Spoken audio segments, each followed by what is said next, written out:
Welcome, all you entertainment holics out there in entertainment land. It's time yet again for another thrilling, exciting installment of, you guessed it, Wicked Entertaining. Coming at you live every Friday night at 6 p.m. Pacific time. That's 9 p.m. Eastern time, right here on Rock Rage Radio and Rock Rage Live. You can also watch us live on our YouTube channel or watch rebroadcasts of the show so you can catch up on all the different episodes. Just go to Get Real Global TV. We're also Get Real Global TV on Twitch and TikTok. And you can check out our Linktree page to see all of our social media and website links. Just type in at Jennifer DeVoe Muse. You can check out our radio station, Get Real Global Radio, KGRL, on Spreaker. And we're also syndicated on iHeartRadio, Spotify, YouTube, TuneIn, Amazon Music, Audible, Apple Podcasts, SiriusXM, Pandora, plus pretty much everywhere else you can watch or listen to podcasts. And we're distributed by those nutty people at Sony Music Entertainment, Sony Music Publishing, The Orchard by Sony, and 50/50 Global Music Incorporated. I'm your hostess with the mostest, Jennifer DeVoe Muse, the Metal Maiden. Hello, everyone watching or listening to this broadcast around the world. Now, let's all say hello to the sultry songstress, Amy Bowman. Hello. And now we're going to bring on the daddy of metal, Shyler Staver. What's up, metal people? How are all the wicked people out there doing this evening? It's so good to be back. Right. I know, right? Holy crap. Super good to be back. It's only been 5 years. I know, it always seems too far in between. I know, I'm sorry. I know. I feel like I'm always either here or I'm gone. It sucks. I hate it. But, you know, good things are coming, though. Well, it is what it is. I've taken the last few months off dealing with a family situation with my dad. Absolutely. So, condolences and love as always. Thank you. It's time to go back to what we love doing best, and that's entertaining the masses. Absolutely. Incredible music and entertainment and artistry to the world.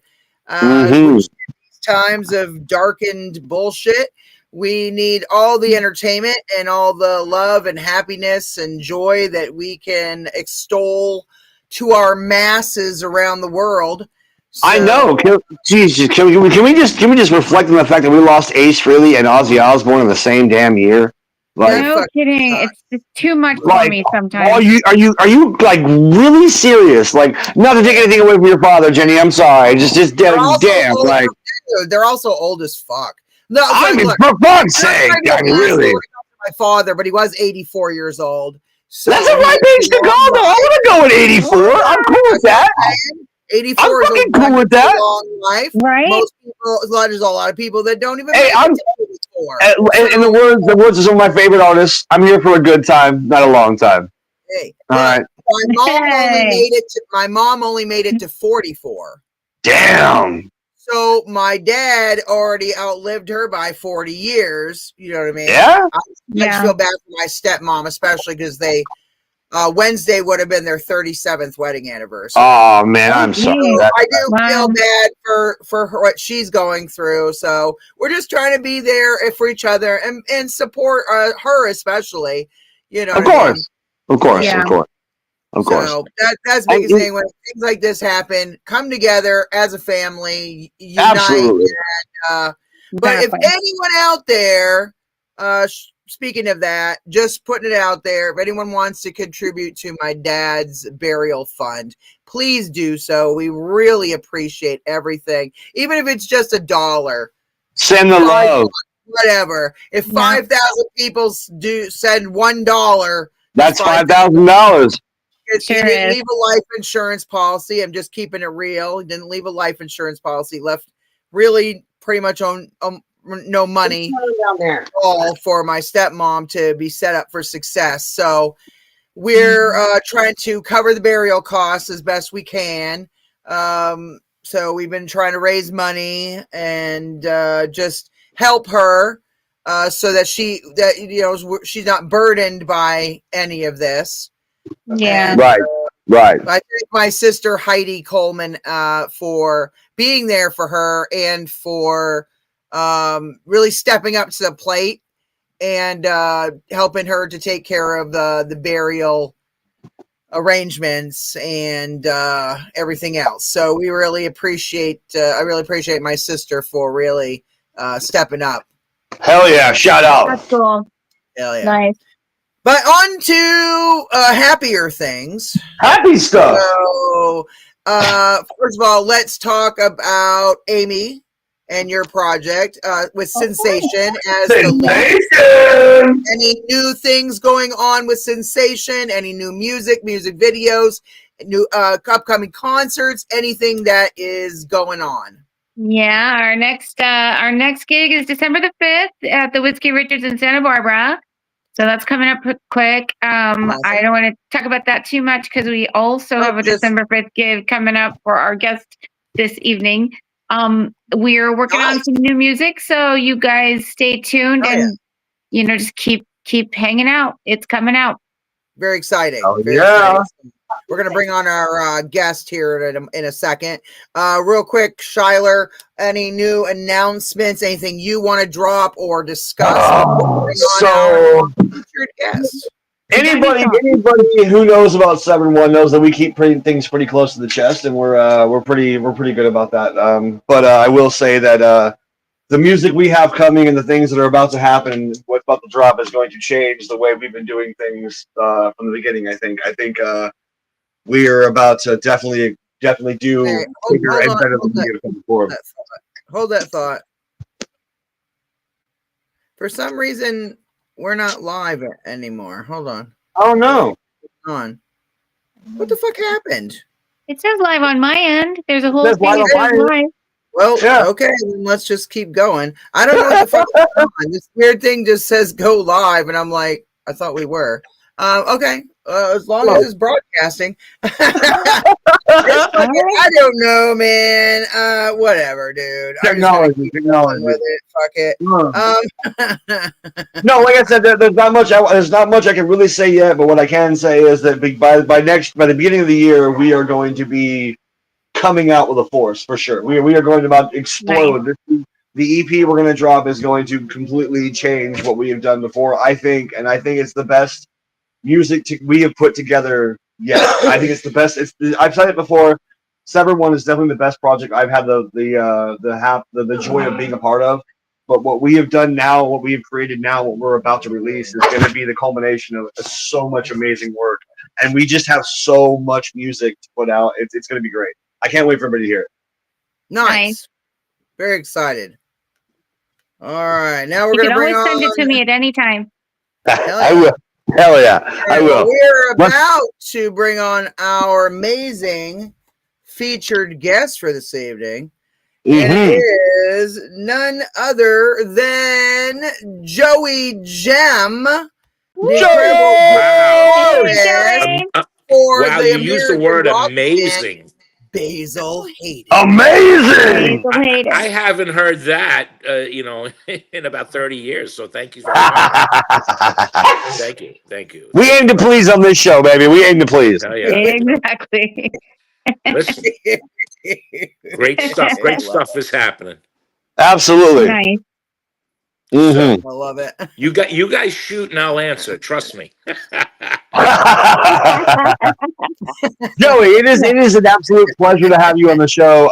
Thank you. I said before we had you on, I admit this, and I'm sorry. I said this to a lot of artists. I didn't know who you guys were, but I did go some digging and do some research. You guys are absolutely amazing. I love your sound. I really appreciate that. I love the feel. I love you guys are just bringing back a sound that needed to be brought back. I think in the time we're in right now, music is really changing the world in a big way, and we need it. All of it. Totally agree. I totally agree. I watch so many people. Today I was watching CEO of Warner Brothers. He was on TV talking about AI. I was watching Billboard people. They're talking about AI, and it's amazing. It's like they're it's I don't know what's going to happen to true American blooded uh, musicians. I don't think. Same way. Right. AI can also be looked at as a tool, right? Just like Absolutely. Always. so much in the studio, right? So Yeah. don't knock it till you try it. I just musically, I don't know how to connect with it yet. You know what I mean? I feel the same way. I honestly, I feel like and my wife and I have the same thing. We have the same idea about it. I think AI is made to help us as a tool, not to create things for us. Exactly. That takes away from what all we're trying to do all our lives, and it's a step in. Like, no, what the hell? The artistry takes away the purity of it. It takes Exactly. away, it is meant to be a tool to help us craft things. Right. Like, it has been an immense help for me to do things for my shows, for my website, for other stuff. But it's not meant to replace things. It's meant to enhance. I'm still trying to figure out how to learn to play the guitar, and now I got somebody that can do it for me. I don't know. You know what? I'm not gonna see. I've had the same. That's not even the same. I've had the same. So I've had the same deal because we go. I mean, I know this is going to sound stupid because I'm a '90s kid. I'm not old in any sense of the word at all yet.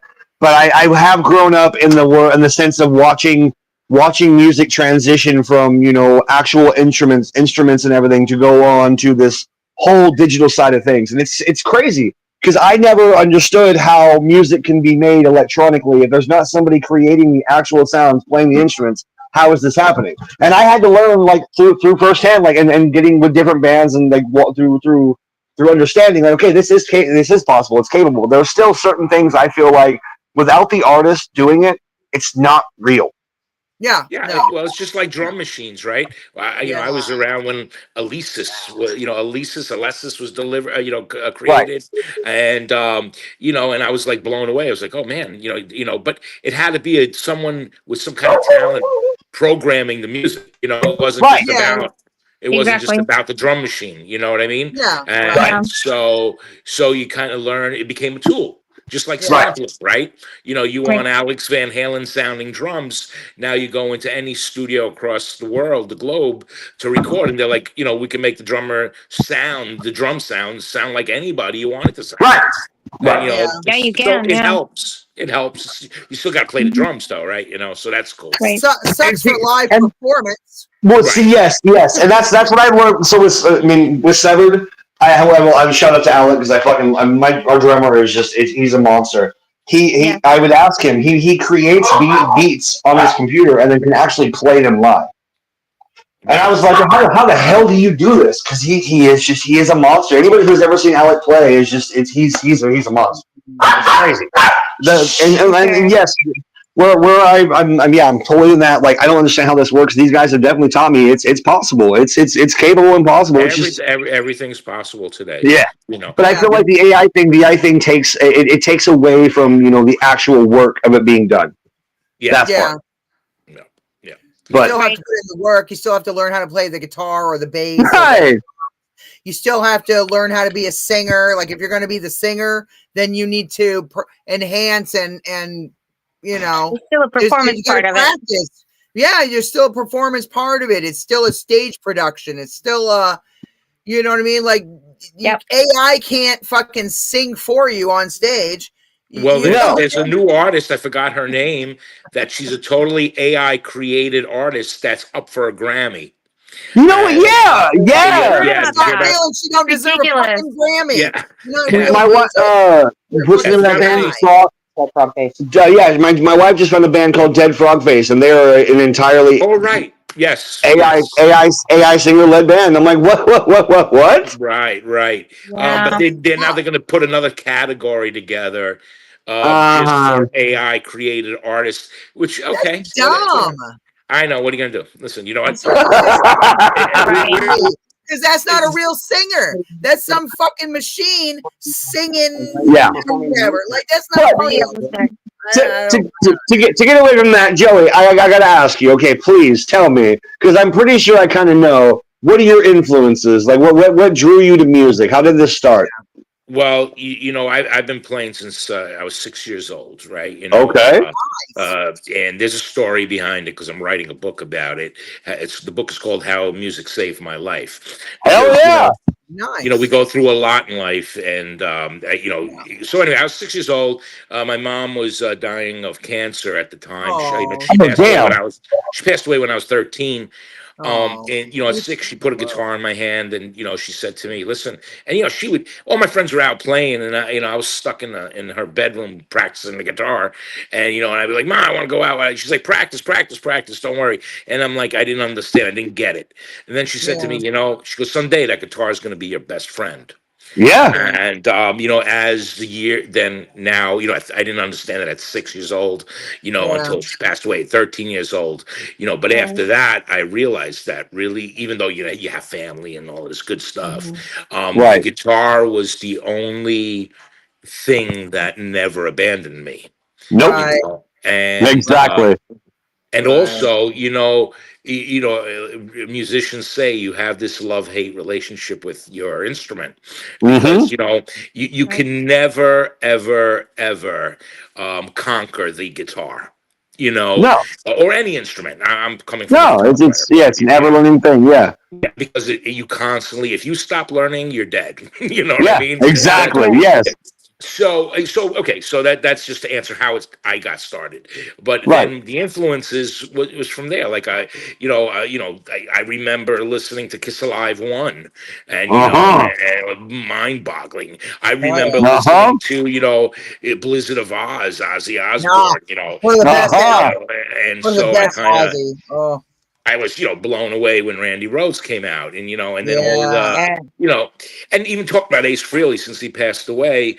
I heard, Shock Me first, right, and then I heard Eruption from Van Halen, and I'm going, it's like what I'm trying to say is like, Eddie Van Halen, who obviously is a god of guitar, he had the same influences that I did growing up. He listened to Eric Clapton. He's a little older than I was, but but you could hear in his playing, you could hear Ace Frehley, you can hear all of the greats, you can hear Clapton, you can hear stuff with Zeppelin and the Yardbirds. You could hear it in his playing.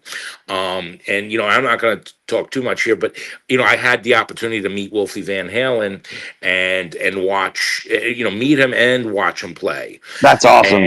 And I gotta admit, this kid has got it all. He plays every single instrument. He records every single instrument. Then he takes it on the road, and it's not ego. Man, it's amazing. Yeah. It's not ego. It has nothing to do with ego. Yeah. It has to do with as I move on in life, I realize that music is truly part of who we are. It's our DNA. Yeah, absolutely. It's what we create, and no one can take that away from you. No. And I tell people all the time. Beautiful. I love that. I do classes, where I teach writing, and writing isn't about, go to the 1, go to the 6, go to the 4, throw it. Writing is who you are. Right. Writing is actually, a great writer is harder to find than a talented. Absolutely. Musician. Okay. Absolutely. Because you can't practice writing. Right. Yeah. That's different. So you can't sit there. Okay, I'm gonna, and I've been put on a spot, from. I've played with the world's best, literally with the world's best. Thank God, I've been blessed to record. Billy Sheehan from. Rod Morgan drums. You got to check out this guy Jordan Kanata. I don't know if you know him. He's a drummer. He's with. Oh my God, he's gonna kill me right now. I played with him. I'll remember who he's touring with. But check out his video online, Jordan Kanata, Canata. Just check out what this guy does on the drums. And and and you'll get to see the kind of talent that I've been blessed to record with, to write with, and to play That's with. awesome. Right. Wow. Shout out to him. Yeah, and including the guys I'm in the band with now. But the thing is, getting back to the basic. I mean, so my influences is all of that. It was what the kids today are don't have. Right. Meaning they still have it. They still have Exactly. it to listen to the past stuff. But who do they have today? And some of the great bands like Gunshine. I mean, there are bands Yeah. out there today that I love, that I admire, Right. that are it's just unfortunate that it's like everything's so thrown in your face. Yeah. Especially with social media and everything, that Yeah. you don't have time to absorb anything. Yeah. And they say a good band, or any band, good or not or indifferent, you have to listen to it, at least 3 to 10 times over and over before it grows on you, right? How many? Right. I mean, I used to buy albums and CDs, right? Or let's say CDs and tapes back then, but let's just talk about CDs even. I would go buy the new Van Halen album. I forgot what year, what album it was. And I didn't dig it the first time I listened to it. By the 20th time, I couldn't stop listening to it. Right. So kids don't have that today. They don't sit there in their room with, what I'm trying to say, with one new artist. They have I was just talking about this. 100,000 new artists coming out a day. Right. Yes. Okay. Yeah. I think not even just that. I think I'm sorry. I don't even think it's just that. I think it's it used to be when you were booking a show and promoting a show, you would go downtown and you would hand out flyers and show people your band, and you would meet people and you would communicate. It was face to face interaction with people. And then people got to meet you before they even saw your band, and it used to have that. You don't have that connectivity anymore. It's weird.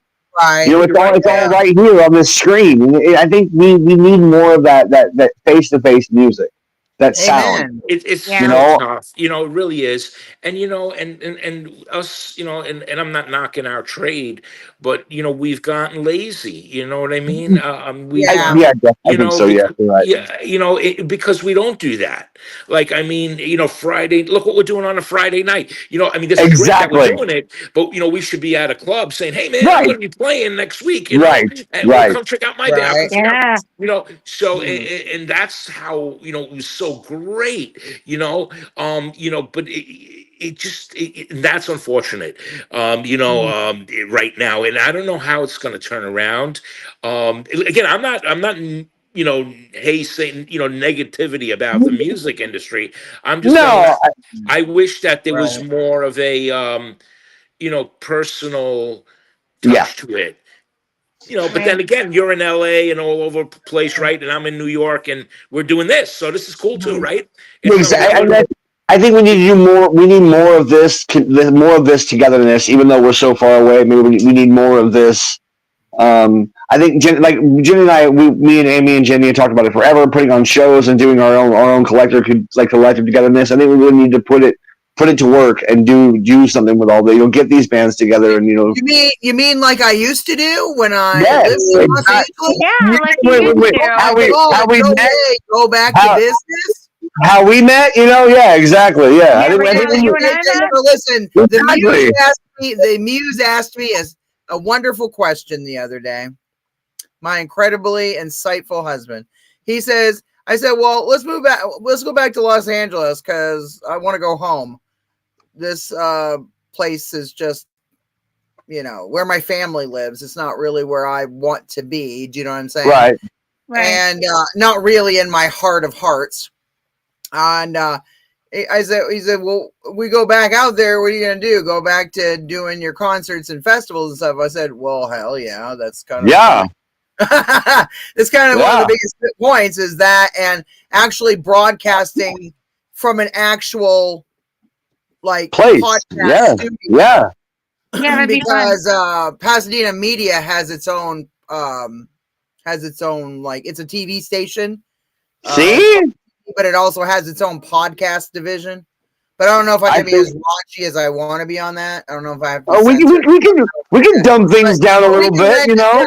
There's studios you can rent though to do live shows, like actually, podcasts. So that would be one of the things I'd be doing too. So it's more professional. So bands and artists that are in the Los Angeles area, whether they're traveling there from another country, like we used to have. Remember how I don't know how many people from different states and countries have been on our fucking podcast by actually being in the studio with us because they were traveling on tour, and we got them to come down and be with us in the actual radio station.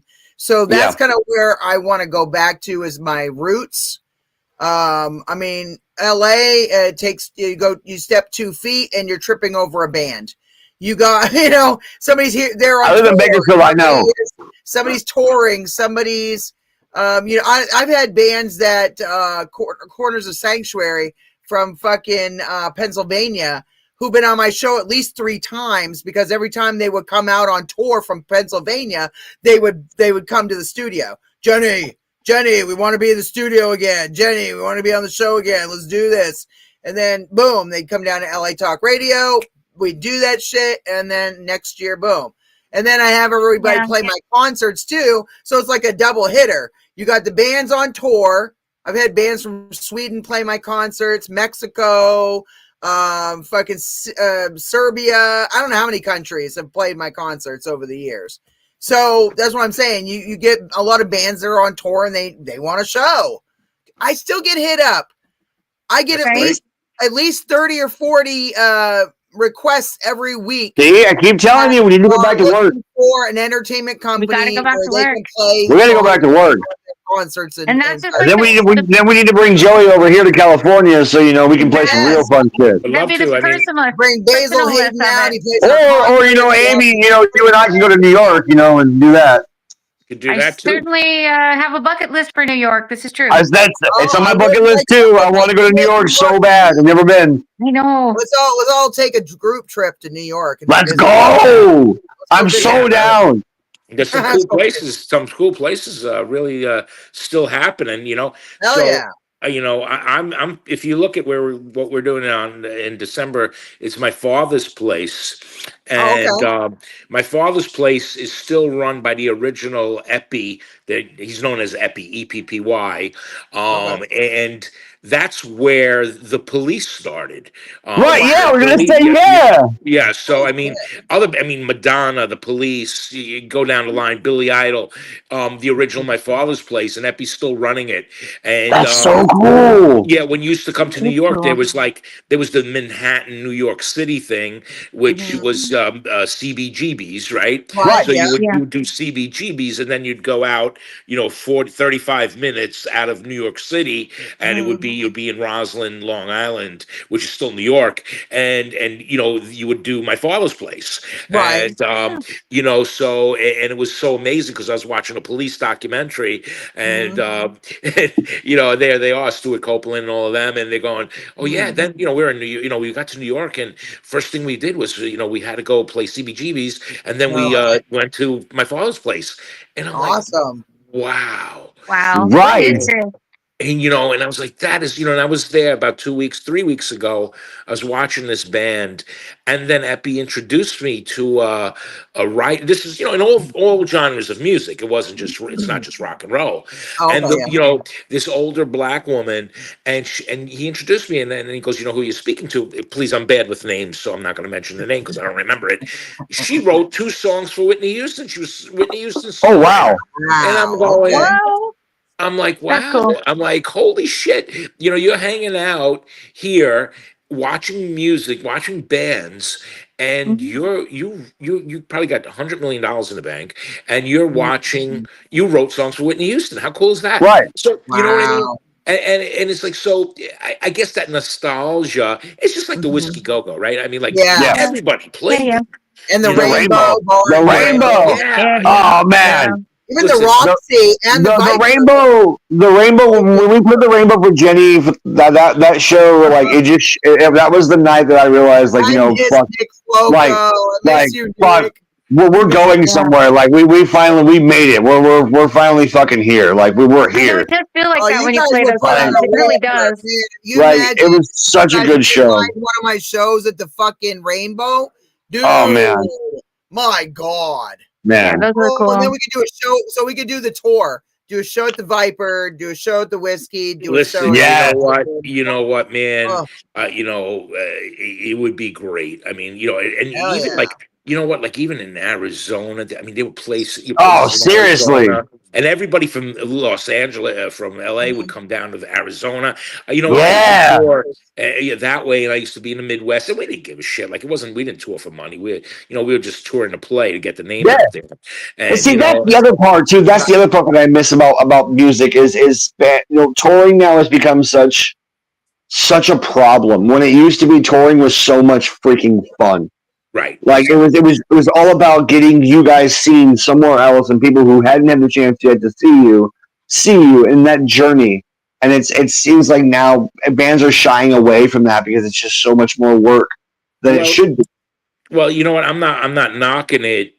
However, and I hate to say, because I don't know if any of you guys are in any of these kind of bands, but like the tribute scene has really destroyed original music. Now, my best friends that my singer and road crew, which we were with Billy Sheehan and Rod, I mean, that band never took off. Billy Sheehan and Rod, I mean, like Rod Morgenstein from Winger. I mean, like we're talking about, we released music and we were going to do some great stuff. What I don't know what happened there, but it broke down because our lead singer joined a Bon Jovi tribute band, and he made instant money. Is that my screen, or there you go. Jenny. So, and I'm not knocking it. Don't get me wrong. So please, I don't want tribute guys to come, and say, "Oh, you're an asshole." But I gotta admit, I've called some great players to do some stuff together, and they're like, "Hey, dude, man, I just don't have the time." And I'm like, "Wow!" I'm like, "That's fucking great. You don't have the time." Right. Yeah, man, I'm doing a Van Halen tribute, and I'm going. Oh, okay, man, that's really cool, right. And I've had musicians that don't care about playing with the greats and the greats, because they're making money, Yeah. So the original artist we don't have a chance. Like we're not going to sell out a small theater, doing original music on our own. Right. We're just not going to do it. So right now, anyway, until there's something else going on. I don't care who. I mean, listen, I played with everybody. I played with the biggest. I recorded with the biggest. Right. And you know what? We should be selling out mini stadiums. You can't do it, but they'll be like, they'll come. So I'll tell you, I was playing with, how do I even equate this to anything? When I was with Road Crew, with Billy Sheehan, and we were offered $30,000 to do a Zeppelin tribute. Right. And I turned it down. I didn't even show the guys the contract, because I said, I'm not asking these monsters, these people that we grew up listening, that toured the world, that changed the face of music, okay, to do a Zeppelin tribute show. You're not coming to see us. You're just coming for the music. Zeppelin, exactly. Which is great. I mean, I'm a Zeppelin fan. Well, yeah, absolutely. But yes, But you don't understand. You guys would be the best, Zeppelin tribute. And I'm going, oh my God, we're writing an album. I'm like, we want to be the best. We want to write the best music. But it's okay. It's okay. It's okay to do that. But it's okay. But the thing is, to answer your question from before, by somebody, You know, and you know it. Come on, man. We're not going to fake it. You go even now. You know, now the whiskey go go. They're hiring bands out of New York, Motley Crue tribute bands and stuff. Female Motley Crue tribute bands, which I love. I'm friends with everybody in the band. They're going to Whiskey Go Go, doing freaking 3 nights sold out. I'm going. I'm like, great. Yeah. I mean, good for I you. mean, and not to They're knock very popular. not to knock the whiskey. No, I'm gonna catch some shit for this, but I mean, there's some of these places that, like, in order to play there as an up and coming band, as a band that's trying to you get their self playing it with some of these places you're losing a fucking leg to do this. You're losing a leg just to play at a venue that has a name. Yeah. No, money, extra money. And that's fucking scary, Like it's super hard. Like now, as an up and coming, but we're running, the bar circuit and the club circuit, whatever we can, just like every band should. We're doing the work. You put in the work, you do the scenes. But some of these places, to get a prominent place, they want fucking everything out of you to do it. It's like, fuck, man, like it's a killer. It's a killer. Like not only not only are we paying to play, you want a piece of our merch too. Yeah, like and then you want to make sure we pay part of the bar just in case some bad shit out. Like what the fuck? Like you need a merch. Like what? That's my point. Is why do you need a piece of my merch? Also, yeah. Well, last I checked, the whole reason you have a venue is because bands come here and play. That's what I thought, right? Like it's scary. Yeah. Years ago, the venues used to have their own crowd, right? Right. Today, they're expecting the bands to fill the place on their own. Right. They have no clientele. The venues, and I'm going. You're in, which is bar ridiculous business. Because as a venue, you should also be promoting the shows yourself that you're going to have at your venue. Like it makes no sense to me. Because the bands have to do the promoting. The fucking venue needs to be promoted. And I will say, does the promoter themselves. I will say though, it does make bands like us, Sensation, us, Joey, what you're doing. It makes us all work that much harder at what we're doing. And I love doing what I'm doing. It's exactly. Yeah. Exactly. And the things that I hear from my guys, so the things that my guys say, which makes my heart hurt, like not hurt, it makes my heart so fucking happy, and it grows like 3 sizes like the Grinch. Hearing the boys say, "I want to do this for a living," means the world to me, because it's like, bro, that's exactly what I want to hear out of you. That's what we should want. We should want to do this for a living. This is what we are. We're musicians first, and everything else second. Well, I'm a husband first, and then I'm a musician second. But that's a different story.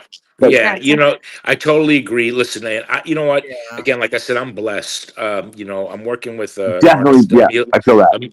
Amelia Milos. She tours with Andrea Bocelli. She's a vocalist, and she actually teaches Andrea Bocelli's. She gives lessons to Andrea Bocelli's 14-year-old daughter. That's awesome. Lessons, and she's an opera trained, and she got me to work on some music with her, to write some music. And I was in the studio sitting with her, and I said, wow, you know what? I'm really freaking blessed, bro. I'm like, I am sitting here with this person that sells out Madison Square Garden. I can't do it. That's awesome. And we're laughing and creating music. Yeah, that's awesome. And so there's different stages of making it, right? You get what I'm saying? Like like even Ace Frehley, like I love that guy because you know what, man, he was happy. He was on that stage, and if you ever met Ace, he was just happy shooting the shit with you. I got so lucky, man. See, I got so lucky. The first show I ever saw live was Kiss. Yeah, the very first show. In 1998, I saw Kiss before they split up. It was a Psycho Circus tour, and then I got to see Ace on his solo tour at the Ventura Theater, like 12 years ago, and it just cemented everything. Like the man is just a great musician. Like he loves what he does. Totally was. Mm-hmm. Like just loves what he does. These people, yeah, man. It's like Yeah, it's hey, listen, it's very sad. It's very sad because they don't make them like that. They make them a little No. different. They make them a little different today. And Yeah. listen, there's some players out there that are just killer. I mean, oh my God. Absolutely. Zach Wilde. I mean, oh my God. Please, yeah. Zach, my boy. Yeah, well, but even Steve Vai said, and he's said it to me, and he said it publicly as well. He goes, next time I come back, I want to come back as a songwriter. Hell yeah. Not a guitar, not just a guitar. Hell yeah. Yes. Yeah. Because it's very difficult to write. Yeah. I guess not a pop songwriter, but a hit songwriter. You know what I'm saying? Absolutely. Yeah. The most commercial stuff he ever had was with Whitesnake, which I thought, that was a great album. When I was with them, and I saw that tour and I loved it. But again, it's so true. It's like it's kind of. It's because it's part of you. Yeah. And you don't, when you're a true, I hate using the word songwriter. When you're a true artist, you want to share that with people.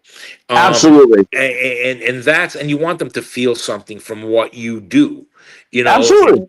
Instead of what's been done, and that's how I look at it. Like, if I go out there and I play a great cover tune or something, which I think cover music is great. That's how you learn, but it's still there. A lot of, 80% of people are clapping and cheering for what has been done already, Absolutely. and you try to put your own twist to it, so maybe they'll appreciate what you do too, and how you interpret it, So that's all about that.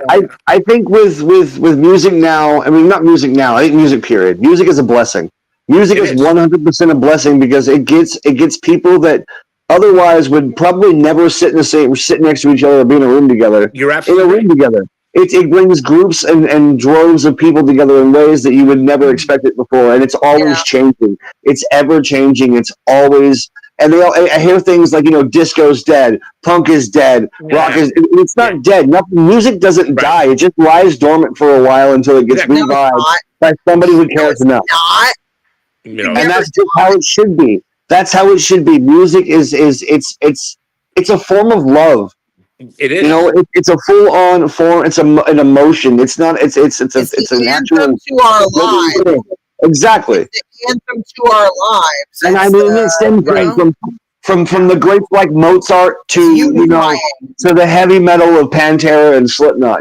From everything in between. Exactly. If it makes you move and groove, be happy. Right. Enjoy it. Absolutely. Enjoy that you have it. I think it's music is your child. Exactly. Every song I consider to be one of my kids, and if I write it, with someone else, let's say we're a co-writer, it's our kid, you know what I mean? Yes. And and that's really what it is, because it's like, again, I said it before, no one can take that away from you. Nope. They can try. But 9 out of 10 times, it's what you did, and what you created, and I really, again, man, that's what I'm living up for right now. I told a couple of artists that I'm producing right now, and before it was, I wanted to be part of it. I wanted the spotlight. I wanted this. I wanted that. My name has to be on it. I'm sitting there, and I'm like, Lord. I want you to be successful. Yeah. I'm like, and they're like, what? I said, you're not going to be part of this? I said, I am part of it. I said, but this is you. You're the artist. Especially I work with a lot of female artists. And you know what? I'm like, this is all about you. Like, this has got nothing to do with me. I mean, you're giving the message. You know what I'm saying? I'm just helping you put it out there. Exactly. And a lot of people are taken aback, especially younger artists, because it is all about them. And they're like, oh wow, you actually admitted that it is all about me. And I'm like, it's like they don't get like that sharing, because they want the spotlight, they want this, they want that. Listen, man, very true. I mean, today, at 4 o'clock, I had a colonoscopy. You know what I'm saying? Like, yo, doc, I gotta get out of here. I got an interview tonight. Damn, okay. What I'm trying to hardcore. say is like, you know what? I didn't care. I was like, all right, let's get this. I got to go do an interview later. You know what I mean? So it's just like, he's like, what? I'm like, yeah, he's a trooper, I tell you. He's the rock star. The doctor's the rock star. Right? Yeah, no shit, right? And I was speaking to the anesthesiologist, and I'm like, we call it now the Michael Jackson drug. You know what I'm saying? Like, right? Yeah. I'm like, what are you giving me? He's like, Propofol. I'm like, all right, man, that's pretty good. All right, let's go. I'm going out like Michael. I'm gonna be moonwalking to this right here. So it's like I mean. All right. Well, I'm going to be going on tour pretty soon, live colonoscopy. And hold on a second. You know what? And I just thought of a great band name, and any one of you can use this if you want. Dirty Grapes. Yes, I like it. Oh my God, Dirty Grapes. Oh my God, Dirty Grapes. What a great name for a band, right? That's a great band name. That's Propofol-induced band names right there. It sounds like a grunge band, like a Dirty Grapes. Yeah, doesn't just like sound a grunge. Like you don't give a shit about anything. You just like, I eat my grapes dirty. I don't wash my grapes before I eat them. I just put them there in the line. I walk through a supermarket and I eat grapes. That's it, man. Dirty as can be. I'm sorry, Jenny. Go ahead. Go ahead, Jenny. All right. Can you tell us more about your band, Basyl Hayden? So that we can talk about that. And tell us a little bit more about that. Like any self-respecting artist, fuck those guys. These guys are terrible. They're fucking. They're in Nashville right now doing a tribute to Big Green Tractor is the fucking band, and the bass player and the vocalist. They're doing. I forgot who the artist is. They're, some country artist tribute, and I'm going. You fucking guys serious, bro. When are you growing up? I bust their balls all the time, and so about the band. Listen, you know what? It's one of those things where Shane Russell is one of the best vocalists I've ever worked with. He's so. I'm going to say, your guys' singer is badass. Yeah, such an original sound that I mean, usually sometimes you can find a replacement. With this guy, you just can't. You know what I mean? Right. And so the band was just generally put together to because they were tired. They just wanted to work together on originals.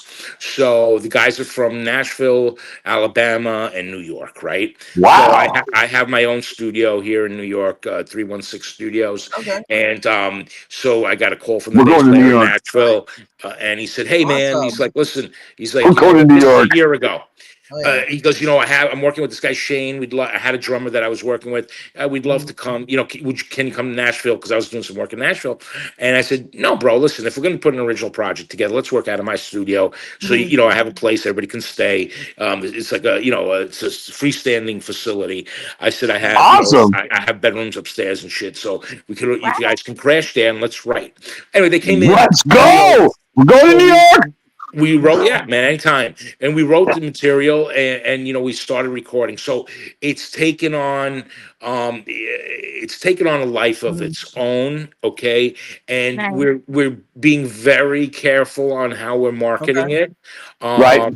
So and I've learned in this business, you have to be, it's a business, right? Yes, it is. Music and it's business. And before the artists could just do the music and you had other people running your business, but today it's like, everybody's, how many hits did you get? How many this? Right.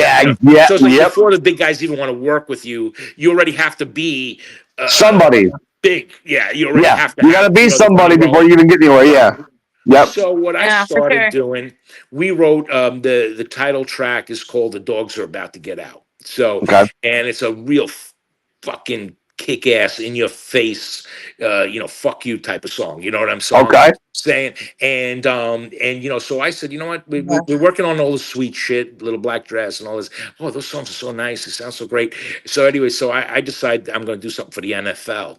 So I put a video together of all like the NFL's hardest hits and all that shit, National Football League, and I sent them the vid through their have agents working on it, and so I'm getting so basically I haven't discussed this with anybody yet, anybody at all except my football friends, and Exclusive. it's exclusive, and so getting back to what we were talking about, where music is going, I'm like, so now we have a bite on this tune that may be presented on Thursday Night Football or something. Oh, And hell yeah. so now what you have, and whether it's this season or next season really, doesn't matter, because it's something that you got to work at, right? Right. And negotiate and discuss. And so I guess what I'm trying to say, there's to discuss the band, because the band is that good. The guys, right? I'm not talking about Right. individually as players. That's all nonsense. I'm talking about we create something that Beautiful. is Yeah. yes, and it's attractive to the human ear, Right. and to a wide variety of audiences. Absolutely. Not just disco people or heavy metal, or even though the song's more on the heavy metal side. You're in that pocket. It's that perfect pocket, which I will say nowadays, metal is more. It's so funny to see how music has changed, because usually metal was such a taboo kind of thing. Metal was so it was so taboo. Now metal has become so normal. It's so awesome to see the beauty that people are creating now, especially like with you guys, and what's coming out now. Exactly. There's so many different versions of it. And so to answer the general question about Basyl Hayden and what we're doing, we're becoming a marketing tool. I'm not using the word tool as a negative. I'm using the word like we're saying, okay, how do we reach the most amount of people? Okay. With our music. And the thing is to team up with, who? Major League Baseball, National Football League, because that's a built-in audience. You know what I'm saying? Right. Absolutely. And then if you go out and let's say everything works out, all right, so we'll play maybe, there's 18, 16, let's say football games a season. You know what? How about if we do one Thursday night game every other week? Right. We're on tour, man. We're on tour in a different stadium. You know what I'm saying? Exactly. We're doing a stadium tour. You know what I'm saying? Yeah. We're not playing the club down the block. So, so that's awesome. The thing is to really, as musicians today, is how to market ourselves. I'm not saying it's not anything different. I mean, it's just to have the will to get turned down, because the first 7 to 10 people I approached with the concept, I had everything done. I had the video done. I had everything done, and it was like, nah, nothing. Nah. Then you got that one guy, who represents, a major. He's an agent for a major football player, and he's like, this is interesting. Well, because it's called The Dogs Are About to Get Out. Would you be interested in? Maybe just instead of the whole NFL, would you be interested in the Cleveland Browns buying, hiring you guys? And I'm like, I don't give a shit. You know what I'm saying? Like, I mean, I just want to get the music out there. So what I'm saying is, you got to keep, you got to keep throwing it out there. Absolutely. It's a different form of shopping your music. Like, back in the day, we used to shop our albums, right? Joey is like marketing genius right there, though. That is genius. I'm just a genius. You don't know yet. I'm joking. Your IQ 200. Listen, you know what it is? It is all about marketing today, because otherwise no one's going to listen to your music. And you know what? And you got to put it out there. Yeah, and how many times have you, and I'm sure we're all guilty of this. You hear an artist like, that's all right. Then all of a sudden they're on the radio or they're on, they're whatever. They're on a commercial, and you're going, oh shit, I really like that song. You know what I'm saying? Yeah. Meanwhile, you already Right. heard it, a year ago, and you just shunned it off. You know what I'm saying? Yeah. So. Right. We have to be honest with ourselves. Like, I think a lot of that too is music is a lot of, and I said this a lot. Music is a lot of not what you know, but who you know. And it takes a lot of us artist to artist to get somewhere. A lot of these bands that came up, they came up because another band heard them and was like, "Yo, these guys are fucking awesome. Absolutely. They deserve to be somewhere," and they decided out of the good to bring them up. And I think we need to keep that going, more of that going. Artists helping artists. Bringing people over and bringing up. Getting back to the tribute thing, I think tribute bands, a good tribute band that is selling out across the country, should pick up either a local original band to open for them, or have a band that they tour with. So, even me with everything that that I've done and who I've worked with. I mean, if a good tribute band said, "Hey, man, would you like to open up for us?" I'd say, "Yeah, we'll go on the road with you guys." Right. You know what I'm saying? Do our thing. We'll give you the respect. That makes sense. We'll play the 25 minutes and let you guys get the glory. But we'll sell merchandise. We'll get the word out. People will get to know who we are. And exactly. So I think that's okay. Find us on this. Find us on that. Yeah. But again, there's a lot of there's a lot of friction. Because a lot of these tribute bands also want to be original artists. And the crossover, it's like TV and film. You're either a TV, a sensation, just though you couldn't cross over to movies. Right. It's the big screen, right? So I think it's like that now. I think like the tribute bands are doing great, but now if you want to become an original artist, people will kind of look at you like, keep doing the tribute stuff. You know what I'm saying? Like, we don't You're good want at that. You're good. Am I right? I mean, like, we don't want to. It's true. It's kind of like, don't mix the two, because they're two completely different things. And people think, well, I'm a guitar player. I play great, and I know how to do, I know how to play Eruption. Well, that's really great. Now write something. And I'll tell you a quick story. I was in a music store, and I love these, younger kids. I mean, I totally support everything they do.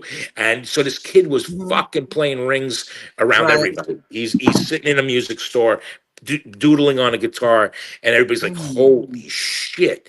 So I like to fuck with people. So I sat down, like, I think I forgot what store it was, and I started playing a couple of things, just like blah, blah, blah. And he's listening. I'm playing more rhythm, so this way he can solo over it, right? So, and then he said, hey man, he goes, oh, I like that rhythm. We start talking, I'm like, well, show me what you got. So he starts playing something. I'm like, okay, that's Hot for Teacher from Van Halen. Yeah. And I'm like, okay, show me what you got. Then he starts playing, the solo from, Crazy Train. And I'm like, okay, that's Randy Rhoads. Yep. No, so show me what you got. Show me what you got. Exactly. The next thing is like, and he's like, dude, I don't know what you're talking about. Exactly. Play you remind me, I have a story about that exact same thing you're talking about. And it was for my own self, but I remember this is how it clicked for me, and maybe you made this click for this young person as well. So I sang a song exactly the same way as an artist. I was like 17 years old, perfectly done. I was perfect. And some old lady came up to me, probably my age, and went, you sounded exactly like the record. I really loved it. That was really, really good. In my mind, I went, doing. Right. And that's the point where I went, I don't want to sound like anyone else. I kind of want to sound like me. I get that. Exactly. When I auditioned for 7-1, I did a Killswitch cover. And I went full bore into this Killswitch cover because I wanted it to be perfect. I wanted to make sure that this was it was it. And I did the cover, and I was super happy about it. And my wife was like, it sounds great, but you don't sound like you. You should find your sound. Right. And it wasn't until this new EP that I actually found. I was like, oh my god, you're right. Oh my god, it makes sense. Holy shit, me. Okay, I want to sound like me. And then the other part about it is the other thing about for me right now is the music, with everything being digital and everything being, what you can see on your phone and what can be sent to somebody, what can be shared. The one thing that I strive myself on the most, and I feel like bands should, is the live show. Yeah. All this shit is great until you get on that stage and you can do those things that you were trying to do on the computer. It's so live. funny you say that. Right. So like that live show is so fucking critical to everything. I'm sorry, but if you can't play that live, you can't hold the crowd, you can't captivate a crowd, you can't control the crowd, like you can't do any of that. Whether it's 3 people or 3,000. With Basyl Hayden, and you can't be auto-tuned on stage.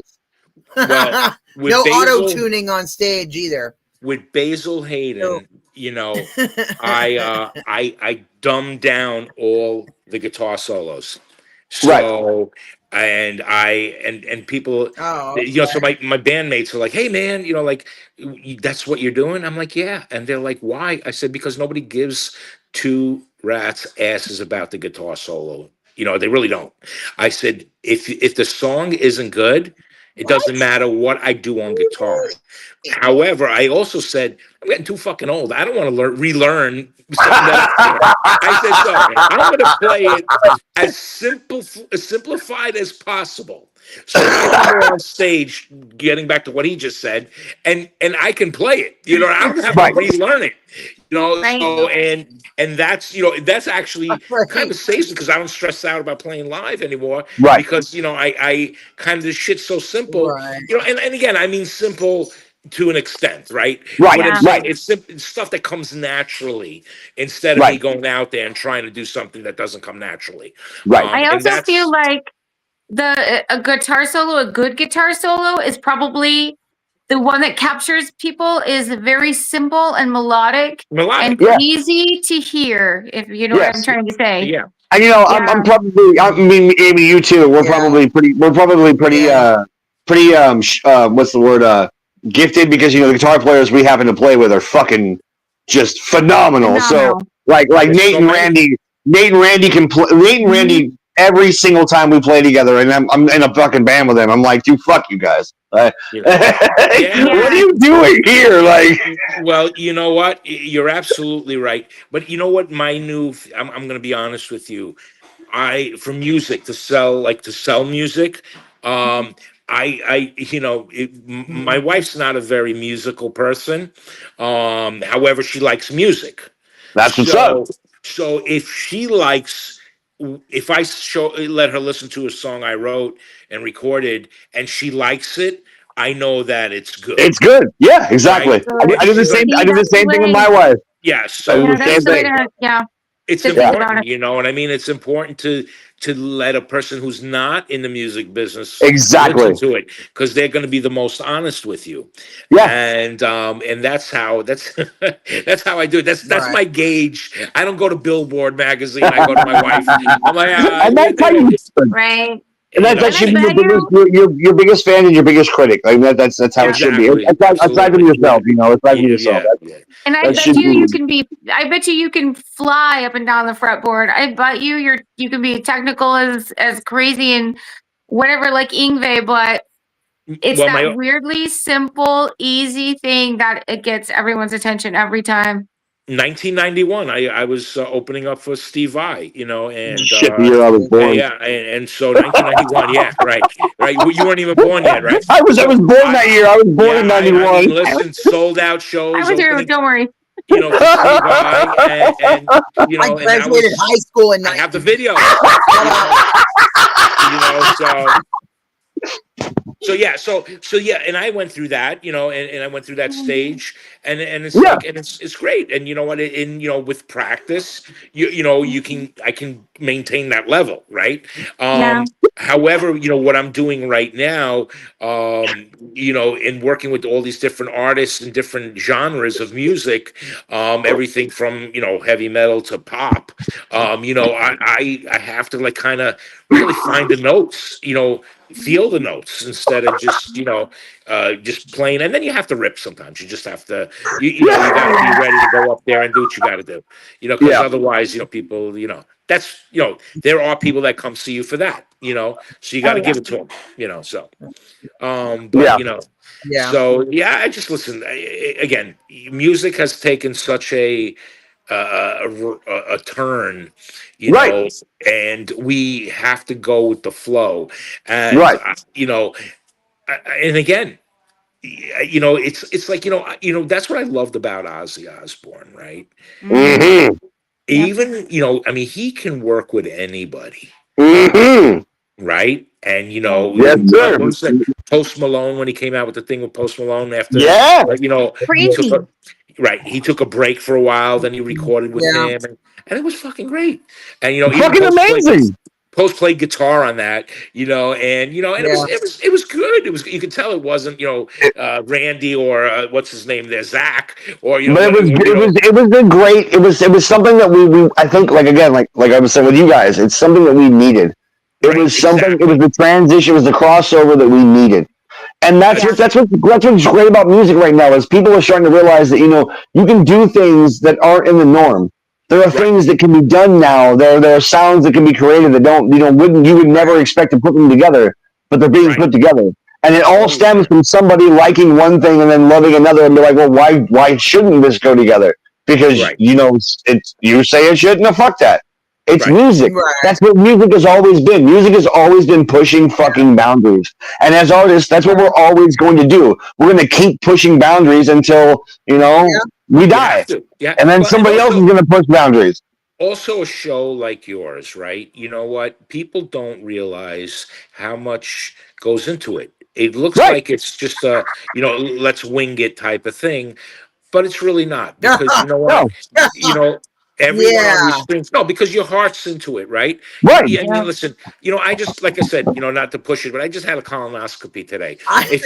If I didn't think you cared about your show, you know what I'm saying? I would say, guys, sorry, something, because I didn't realize. Yeah, something came up, right? When Amy, she texted me, you remember 2 weeks we got this going on last week or whatever, and I'm like, I didn't realize I had this book today, and I'm like, holy shit. And I usually do something like that in the morning, like a 6, 7 a.m. thing. They had me scheduled for 4 o'clock in the afternoon. I'm like, holy crap, thank God I'm in New York and I'm not, so it's like, I had like 5 hours to recover. Wow.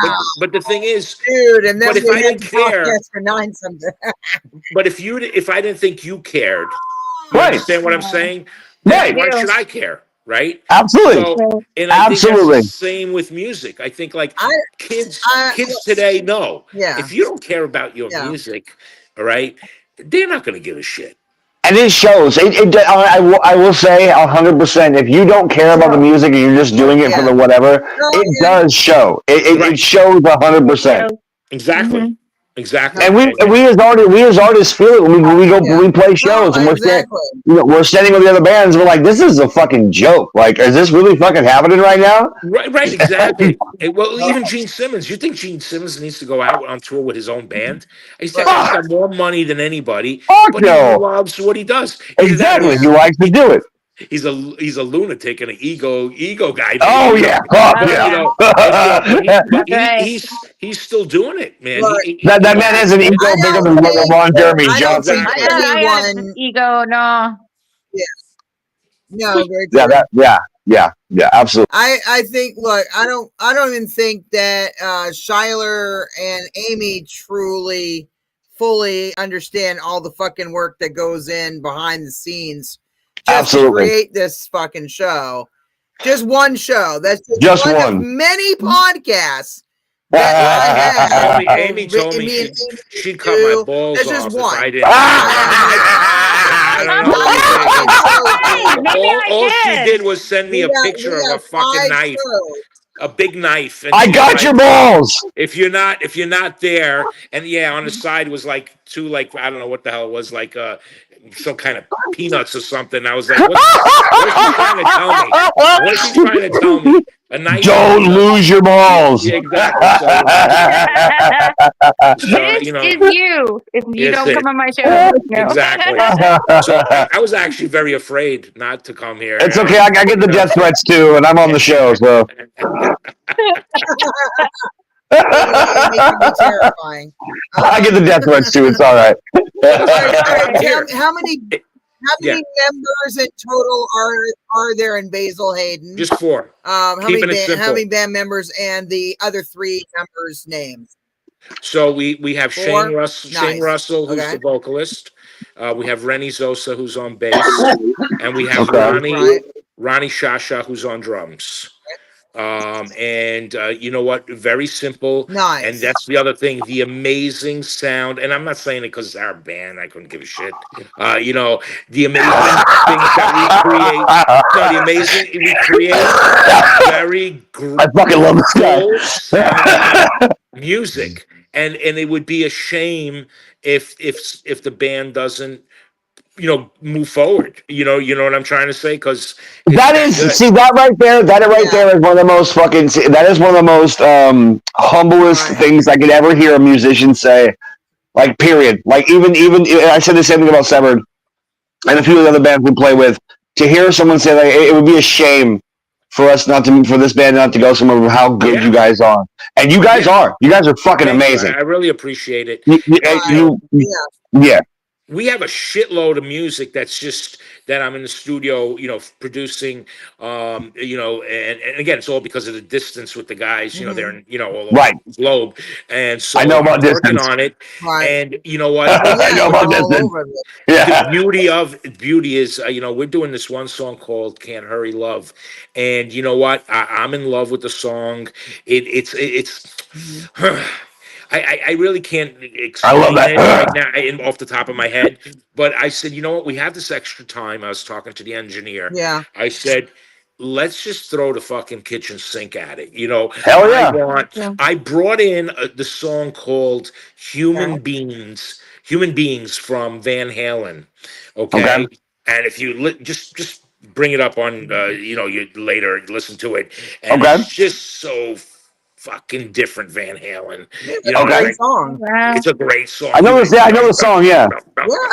Yeah. Right? Yeah. So, but the song that we wrote is more like a Journey tune. Okay. So I'm like, but I'm telling the engineer, I want to sound like that, you know, and he's like, you know, he's like having a heart attack trying to make it happen.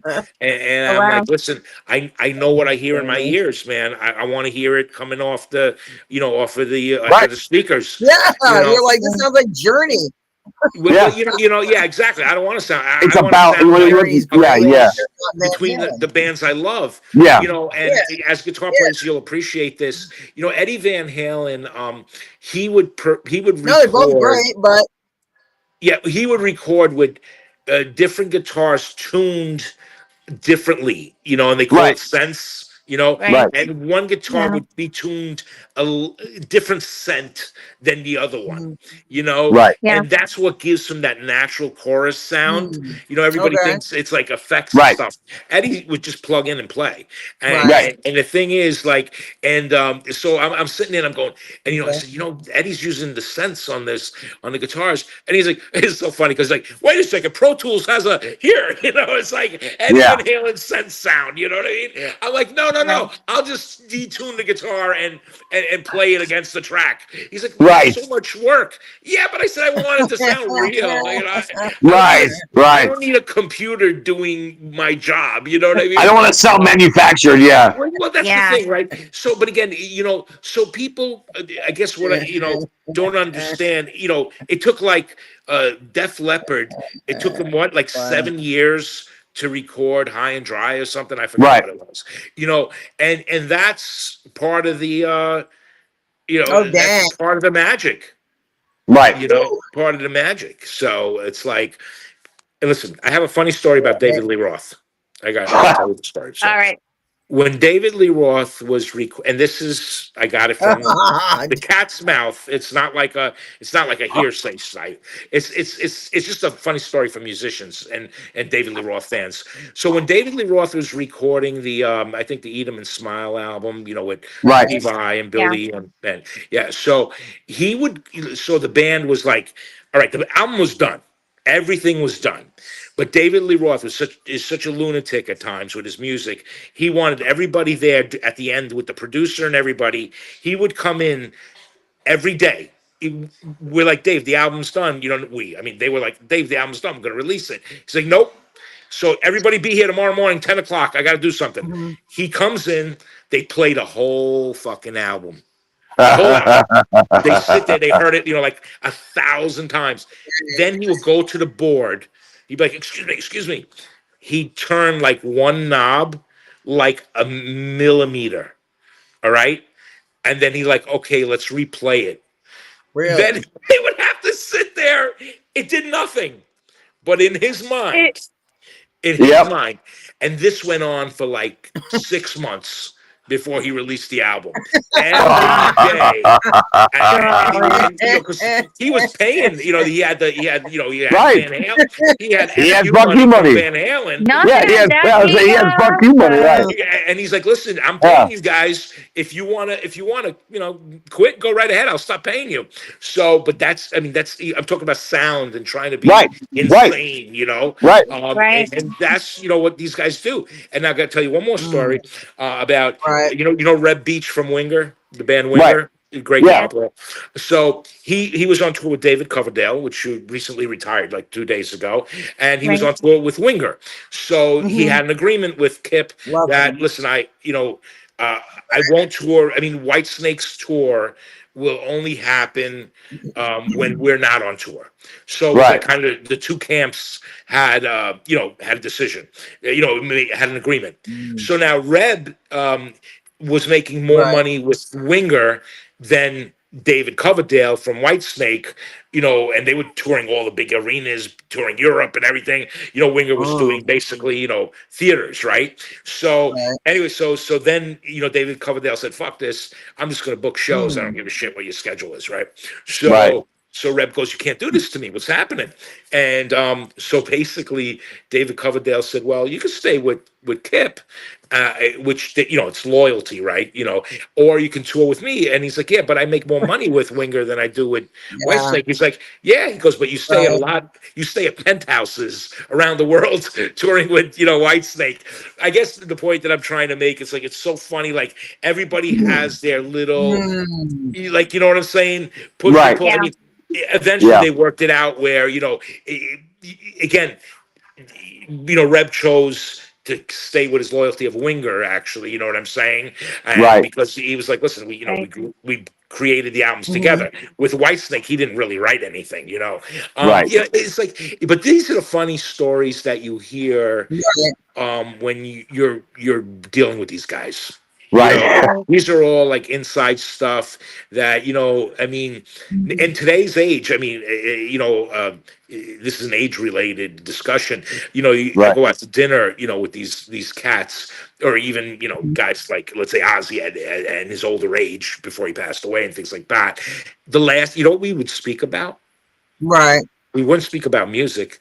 We wouldn't speak about, the days of touring and, the womenizing and all that other crazy shit. We would talk about where you pay less taxes, about your Social Security. All right. So shit. Dinner with legends, and I'm going, guys, tell me stories about the road. We're talking about what state you get a better tax rate at. So, but so it's so funny, and I guess the oh my God, we're all people. You know what I'm saying? We're all just people, and at the end of the day, it's like that's life affects us. Everything that goes on. It's like we're not bulletproof. And everything we do, man, is like it's you have to make the right decisions in life to do what you got to do, right? Absolutely. So, well, shit, Jenny, should we play some music? I had a great question. Oh. Yeah, no, 1 second. I'm going to do that. I have had people out here in Maine ask me about like how I'm friends with celebrities and how I hobnob with people like Joey Jem, celebrities from the music world or from the whatever stage theater, you know what I mean? I've interviewed Elvira and all kinds of WWE fucking stars. WWE. Because I'm a sports correspondent for WWE. So I tell people, I need to get on that one. Yeah, maybe a hobnob with stars. Maybe I'm friends with a lot of celebrities, but like Bill Manspeaker, Orgy, like all kinds of other people. Gonna see them in April. And it's like I said, it's not that. Listen, but I always downplay my shit. I'm just like, well, it's not really that big a deal. I mean, yeah, they're fucking amazing people. They're amazing at their craft and what they do. I said, but at the end of the day, you got to think of it this way. They all take a shit every day. They all got to put their pants on one leg at a fucking time, same as the rest of us. They're still a human being. Right. They still laugh and live and love and have children or don't have children or have different experiences. We all go through loss. We've all lost someone we love. We all, you know what I mean? It's like human interaction and human experiences. It's not about who has the bigger dick or who has more money or to me, I don't give a fuck. I don't give a fuck if you're the person on Skid Row that has $1 to your name or the fucking motherfucker who has $1 billion in your pocket. I will treat everyone the fucking same, regardless of who you are. Now, if you come at me fucked up, then you're going to get a whole nother goddamn Jenny. And that's a whole different story for another day. But Jenny's more optimistic than me. I hate you. And showing compassion and love and I just hate some people less than others. I just like to clarify things to people. That's all. We all gotta take a shit and we all put our pants on like at a time.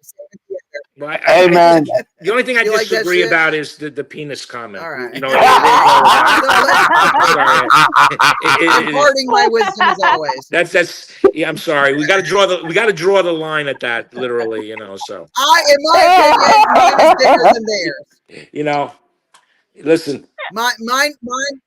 In my view, in my mind, mine is bigger than theirs anyway. So really, okay. I got you. I tell my wife. I tell my wife all the time she has a bigger dick than me, and it's true. Not literally, figuratively. She shows it to me, and she likes to wave it around the room and tell people about it. It's fucking crazy. It's weird, It's scary. Yeah. Be scared. She waves it around. It's the whole thing. But I mean, that's how I stay married. I accept it. Listen, that's how it is. Well, you're absolutely right. We all believe red. We're gonna play. We're about to play an amazing song by Basyl Hayden. Really? Which features Joey Jem, the talented. Well, I don't know. According to this guy, Basyl Hayden. Basyl Hayden. Well, let's do it. Well, strokes some egos here. You know what I mean? And we're gonna play. I'm excited. I'm so excited. I don't know what you're gonna play. Oh yes, I'm excited. I'm very excited. We're gonna play Little Black. Oh yeah, this is a good one. Yeah, and we're gonna have this is the song I listened to. This is the song I listened to today. Yeah. Yeah, this is a good one. Thank you. Thank you. Woo! Everybody mute.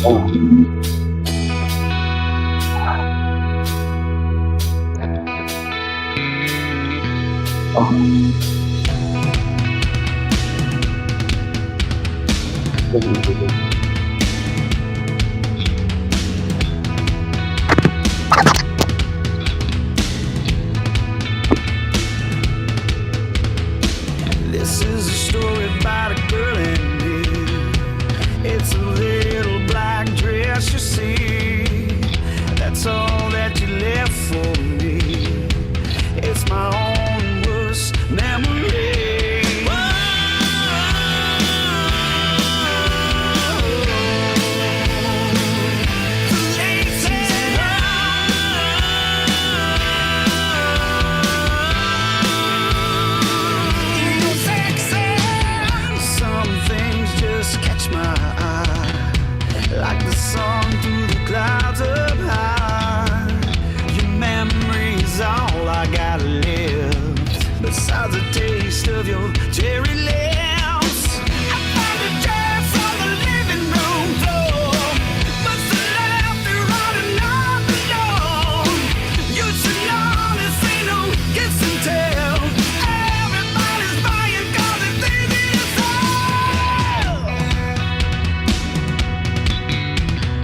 Wow. Love Yeah. that song.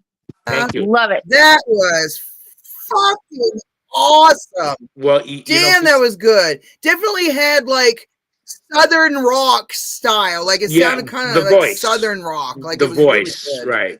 Well, getting back to like influences, that. that guitar solo is technically Running with the Devil slowed down.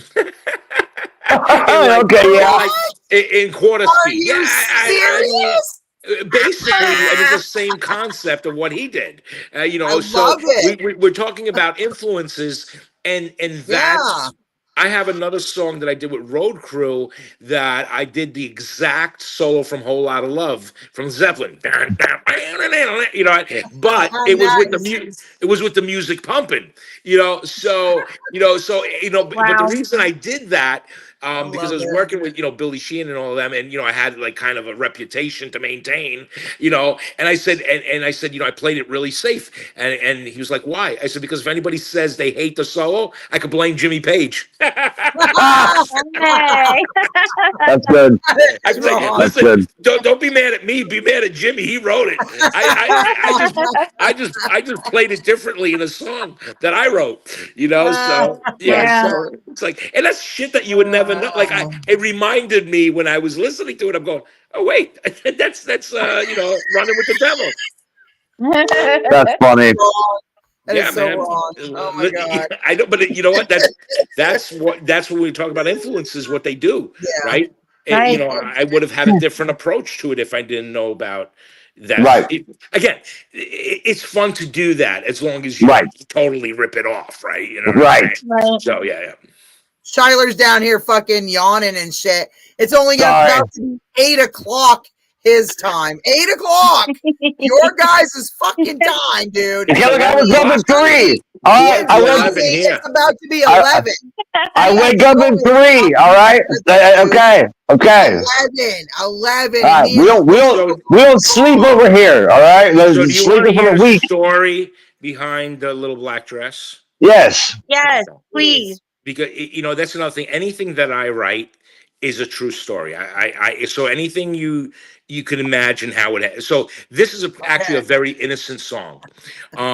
It sounds a lot dirtier than the song is because the vocalist added his twist to it. But so I do photography on the side as well.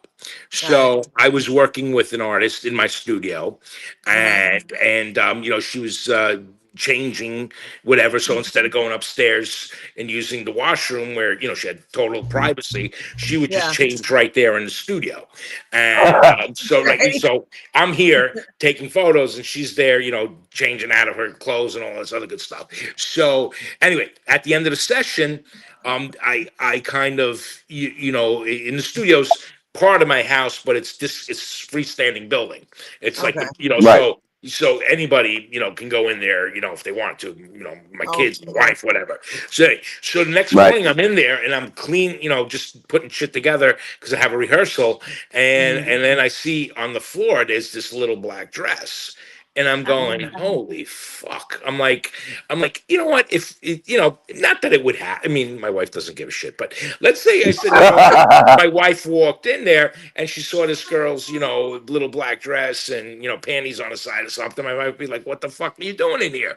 You know what I'm trying to say? So basically, so then that's how I wrote the song. I said, so I called the person. I said, listen, whenever you leave, whatever, make sure you take all your clothes with you. I said, because a marriage like that, studio, they're gonna be like, what the hell's going on over here? So the fuck is out there? It's a boring story, but it's the truth. I mean, and we wrote a great song. Yeah, this was from moving the casting couch real quick. Hilarious. Well, exactly. Hilarious. But you see how shit happens. It's like that's like, the world. You're never. Like anything that happens in your life is a song. If you're a musician, if you're a songwriter, absolutely. I have 100 million songs then. We draw inspiration from everything. That's how we do this. Well, that's the thing. That's what I'm trying to say. It's like, people say, "Oh, because I write for different artists," and they're like, "I'm like, listen, I really can't write the lyrics for you, and you need to be part of that." You know what I'm trying to say? Right. I said, I can give you ideas for a lyrical content. I said, but otherwise, I mean, where's your input? You know what I mean? Right. Because I think it has to be personal to be convincing, and people know when you're singing about bullshit. And Little Black Dress is such an innocent. The whole feel of the song is about that dress and that moment and that person. You know what I mean? And I think I just wish there was a way that the world knew what it takes to write a great song. Yep. Absolutely. Because if they did, they'd appreciate it so much more. I talk about it all the time, what it takes to be in a band, what it actually takes to do what we do as musicians. Because most people don't. There are artists, and don't get me wrong, there are artists out there, and I commend them, that can play every single instrument and do it all by themselves, and write it all. And then when it's done, they bring people in to take their vision of their idea and then make it real live. But essentially it's all them. But people don't understand what it actually takes to take 4 or 5 or in some cases 9 members, bring them together. Not even just Slipknot, Mushroom Head, Fleetwood Mac. What it takes to bring all these people, all these different personalities, all these different sounds.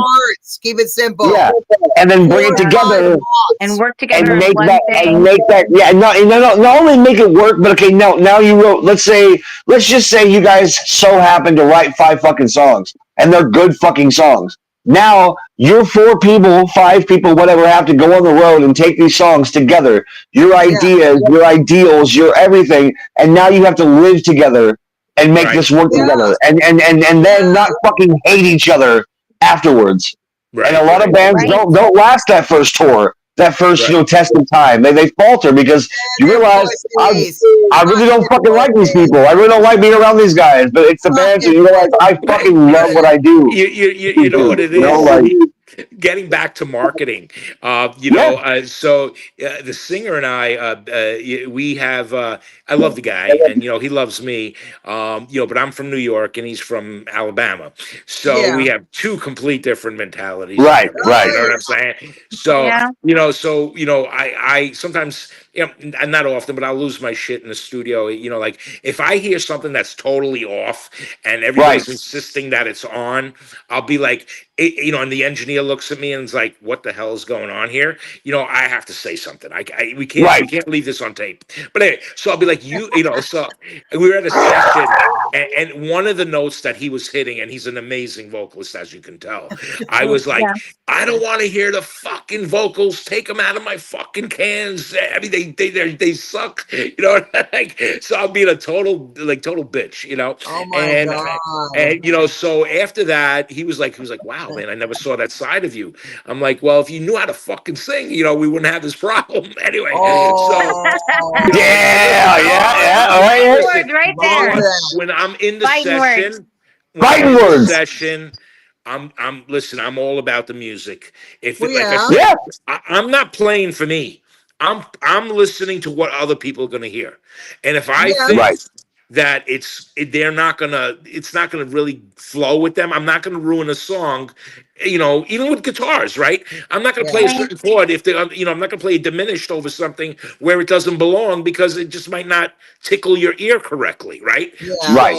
So after we had just one little thing, like instance where and then so he was in now he texted me one day and something about whatever, we had to do a show somewhere, and he's like, he goes, "You're a total fucking asshole. I had enough of this shit." And I said, I'm like, "Okay, dude." I'm like, whatever.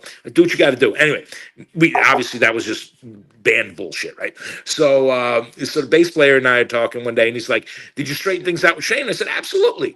And he goes, "What was that all about?" I said, "Dude, we're gonna be fucking celebrities.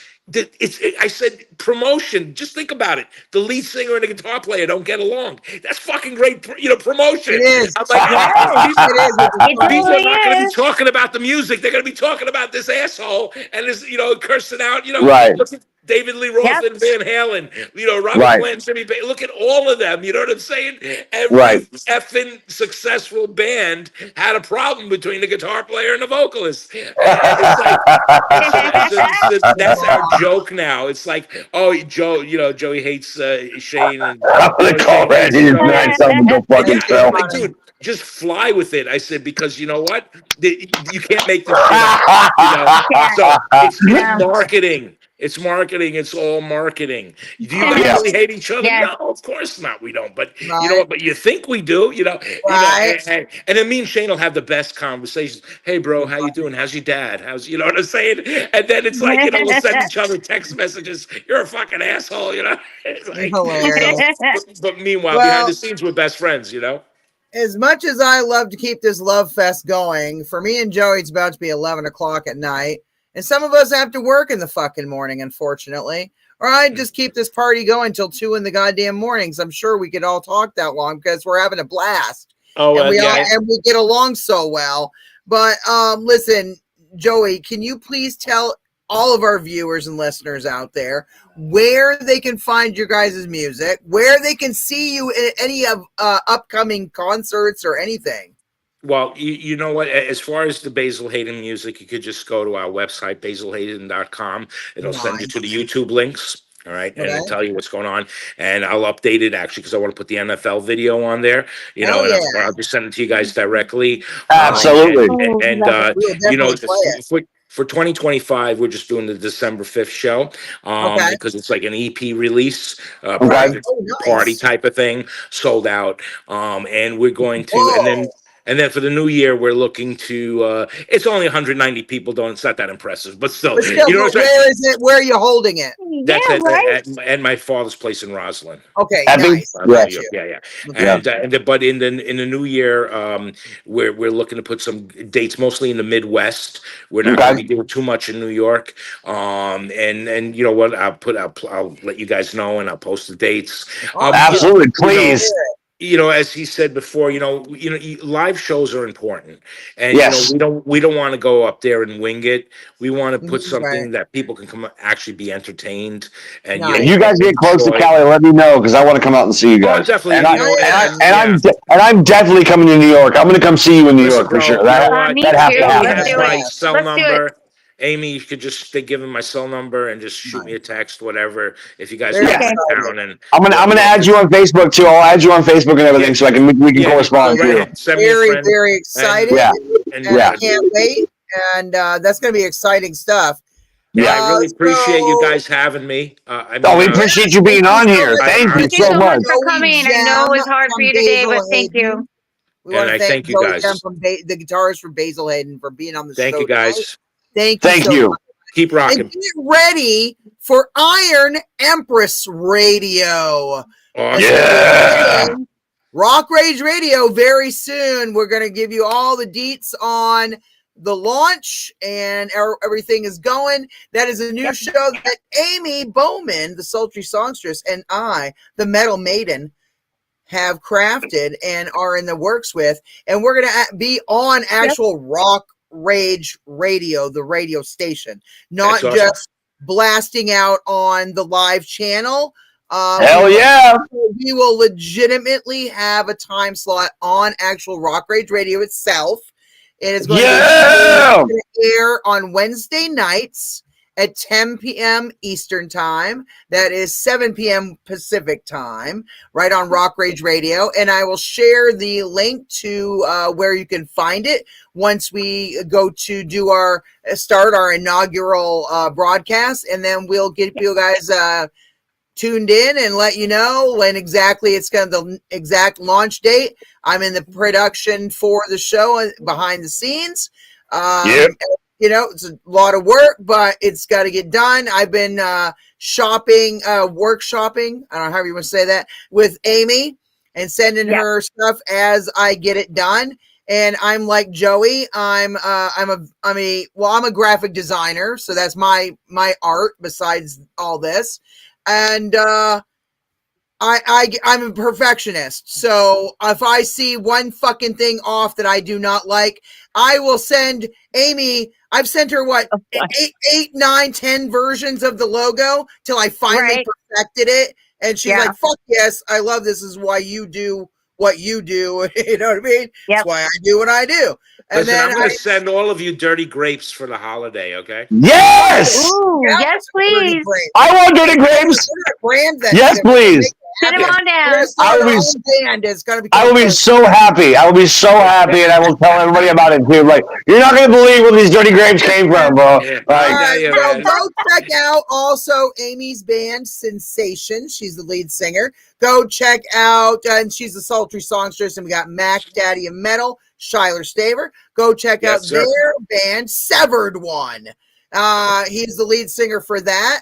So we got a lot of talented people right in this broadcast right now. And I'm a singer, but, you know, for other shit, you know, my own projects, which you guys can be a part of when I come back to LA, because it's gonna go off. But you're gonna have to take a back step there, Shyler, because I'm gonna oh man. No, I love Shyler's energy. You can tell that he's a lead singer. Have fun. All right, well, thank you to everyone for Basyl Hayden, Sensation, and Severed One. And please like, share, subscribe, and follow.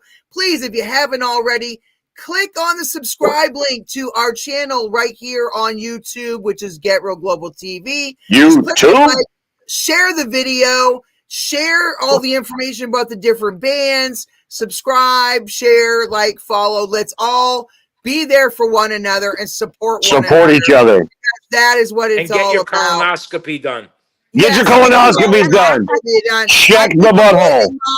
I keep avoiding mine, so I need to get mine.